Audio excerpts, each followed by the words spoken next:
everybody, how's it going today? It's your girl Mel. I am in the garage showing you guys sort of the tools that I bought to work with my my new sign making business. Basically for my Etsy shop, I was doing baby pillows and some other things, but recently I got a glow forge. I got a glow forge in December to make wood signs and some other wood things. And so one of the things I wanted to start making is farmhouse signs, sort of like this one that you see behind me. Now this was sort of my practice because I hadn't made the frame and so on and so forth. So the wood on the back, this is a 1/2 inch thick plywood, and then I made the frame with 1x2s, added the raised letters, and of course all of this was cut on the glow forge. This is just a practice. It didn't come out the way I wanted. I just wanted to practice to see how it would look if I made the sign. It's just, you know, Mike and Melanie Bevins, our wedding date. What I noticed is this is a little too small, so it kind of got fried in the glow forge. And then these came out too big, and it's not even on the side. So I'm still working on the farmhouse portion of my signs, but some of my other signs that I've made, my circle signs for the doors, they came out very well. But anyway, so with making these signs, you need a few things in order to hopefully get your signs right, besides just your cutting device, which is the laser. If you're gonna be cutting wood and this and that, you're gonna need some tools.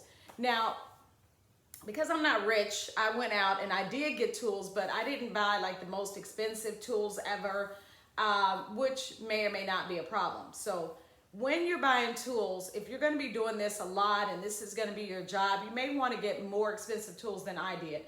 I kind of cheaped everything out. And in a way it's good, in a way it's bad. But anyway, first thing I did is I got the Skill Handsaw 7 1/4 inch 13 amp, and this works actually pretty good. I was able to cut some boards. Mostly my husband did the cutting. With this saw, this chainsaw, like I said, it's pretty good. It's not a chainsaw, so it's more like a handsaw. But anyway, this one works pretty good. I got it on, I was gonna say Amazon, but I think maybe through Walmart, and I'll give you the prices in just a second. I have to look. Now, this is a pneumatic air gun, pneumatic nail gun that I picked up today from Walmart. This was $29. I wish I would have got this first. This is by Hyper Tough. $29. It works with an air compressor, which I did try today. Never used an air compressor, so that was fun. Anyway, we'll have to go through that one. Before I bought that one though, I spent, I believe, more money getting this stapler / nail gun from Amazon by Newmaster. I don't know if you can see that, by Newmaster. Anyway, this one, it only, the nails, I think it's only like 3/4 inch nails or whatever. So for those farmhouse signs, it would not go through the wood. So this one, this was a fail. It was pretty much the same price basically as this one. I could have just got the pneumatic, but I didn't know about that. I thought, well, I'm just gonna use it because it has a cord.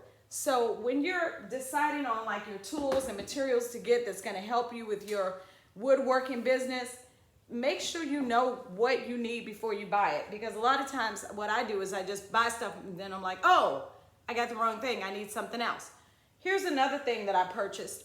Actually, this was on a one-day sale deal from Amazon. This is a miter saw. This is by Metabow. It was $95 on sale. Now, it's not a sliding miter saw. Some of them, you know, come out to here and you're able to make these slide cuts. This is pretty much going to be used to cut 2 inch by 4 inch boards to make my frame. So this was a $95, you know, one-day special sale. I got it because it works. A lot of people had some issues with when they received it. I guess this was cracked.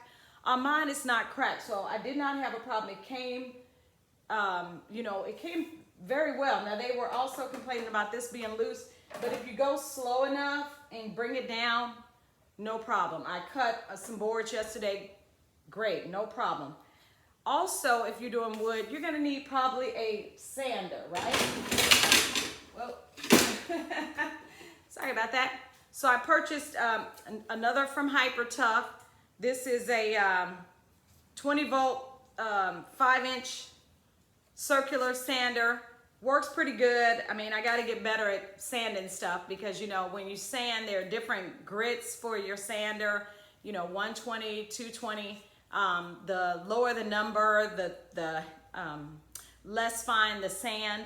And so you gotta, you know, a lot of things you do need to learn when you're doing this kind of stuff. But this sander has been pretty good, so I do like the sander.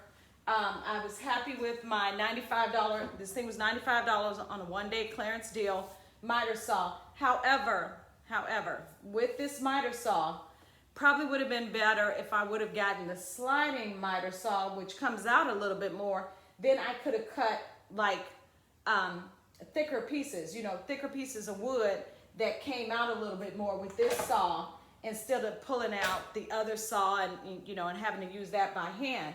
But speaking of the other saw, this thing that you just saw a minute ago, this is a, this is called a Kreg Jig. And how this works is you attach your circular saw to that, and you connect part of it to the wood, and it kind of keeps everything even as you're cutting your wood. And we'll get into that. I'll show you how that's done. The one thing that I had with this, it does work well, but you do need like a table or something to cut on. What I'm using, and I'm just gonna go out of frame and put that back for a second. What I'm using, I was using something so cheap, guys. And here's another thing. I'm gonna step out of frame and show you this hobby horse or whatever it's called here.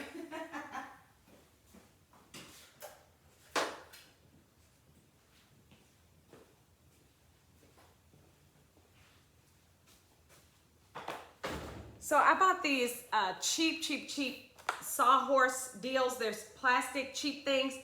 Not good, guys. I got these, I think I got these from Walmart. Ordered them online, you know, maybe they were $17, $20 or whatever. They are super cheap, so they're not that sturdy. If you're gonna get like a sawhorse or anything like that, make sure you're getting something sturdy. And because of the way my garage is set up, my husband kind of uses it like a little outside lounge area. We don't have like a big cutting table in here, which I would really love. I would love to have a huge, big, you know, big work table where I can lay stuff out, where I am able to cut and kind of keeps stuff in here for that purpose. And maybe we'll be able to get one if I kind of clean out my side of the garage, because I have my treadmill and some other stuff that I haven't really been using lately. So anyway, that's kind of it. I'm kind of dusty and dirty today. Like I said, I was doing some sawing. I need to practice a little bit more with the circular saw. I'm not that good with it. And like I said, it was kind of wobbling because of the cheap sawhorses that I got. If you're going to be doing this, and this is going to be your job and your business, you really want to make sure you get something reliable. I was watching like Simply Sally, her husband, John. He was talking about tools that, you know, when you're investing in stuff and you want stuff to last, make sure you're, you know, spending the money on quality things. Now, the sawhorses, yeah, maybe I'll have to replace these one day. I think once I get the table that I'm looking for, you know, that'll be better. I would like to get a different saw, like a table saw. I think that'll help with cutting a lot of wood. I think that would be a good investment. And I saw one again that was cheap, so you know I have to get away from getting stuff that doesn't cost that much, because if you have to keep buying it, then it's not that cheap, because you know you kind of it defeats the purpose if I have to buy something over and over again. But for the miter saw, for its price, for $95 for cutting 1x2s, I think it's fine.